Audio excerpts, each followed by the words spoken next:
nyalo bedo ni pok otiyo kata pok ochopo kama owinjore ochope, lakini nitiere tich ma waseneno mosetimore ma yande ne onge diere mane wan gi sirikal mamalo.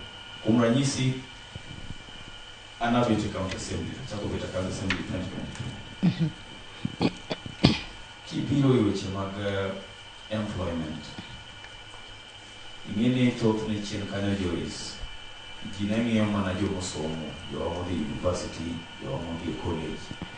To nitiere a group mag joma tindo bende ma nokonono thuolo mondo mi odhi e college moro, okonono thuolo mondo mi odhi e university moro, and mae namba maduong' bende moloyo jogo modhi university, moloyo jogo mobedo e colleges.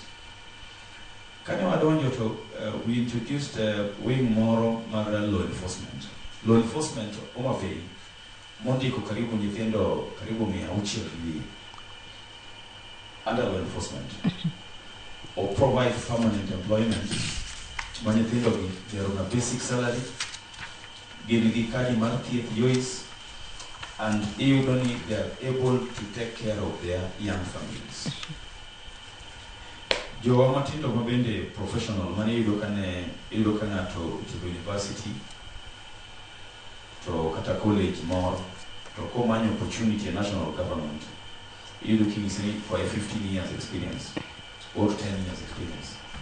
County government osebedo kama miyo jowa gi thuolo kama ginyalo yudo experience margi. Makoro kodhi e national market mar tich and get experience.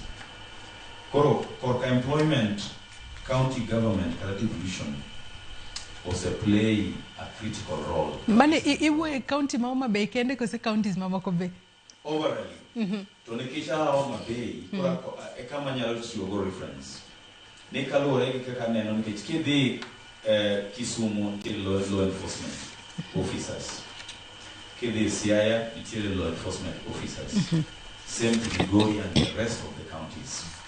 Nisoni korka employment or factor in our young professionals ma in one way or another put give experience maybe nyalo prepare for the national market jobs. To kendo jowa bende mono ko yudo thuolo mar either the college kata the university. Bende yudo ka nitiere kuonde mang'eny ma giyudo thuolo ma ginyalo tiye. Magin bende ginyalo keto godo chiemo e mesa. Kibiro e weche mag dongruok Joyce, ing'eni only 15% kende mag peste michoko ema biro ne county government. Joyce, to 15% mabiro ni nitiere gik moko mosetimo ma yande chien kacha kane obedo gi devolution to gigi ne onge. Kuom ranyisi, ibiro yudo kaka wuono nitie services ma japiny ni machiegni gi japiny moloyo chien kacha. Ibiro yudo ni kawuono county government, most of the functions mane nitiere malo kucho bedo involved. Machalo health will involved. Adwa ni make health kanyo mar mondo ma winje jomoko nikech wang'eyo ni ang'o matimore health sector gi sani. Wantiere kod lakteche. I mention tu mana matin. Health will involved.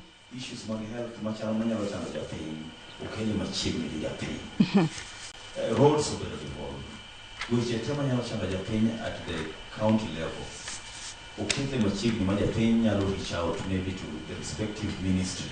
More follow up, watch machande korka hiyo. Kibiro korka education, though kubedo evolved fully, but under ECD or early child program kubedo evolved. Can't you give me a japiny along that line? The japiny need access when you be so easily more of low what more good answer. You read. Koro give much a look amago mio, ana won, anyalo kwano. Ni devolution is working. Samoro podo konyal chope kiwango kata kama japiny nyalo tutarajia no chope. To at least something is happening to yourself. Ilero kanyo makarenya ye mar mondo mi arwak nyar Homa Bay bende. Chiwo ranyisi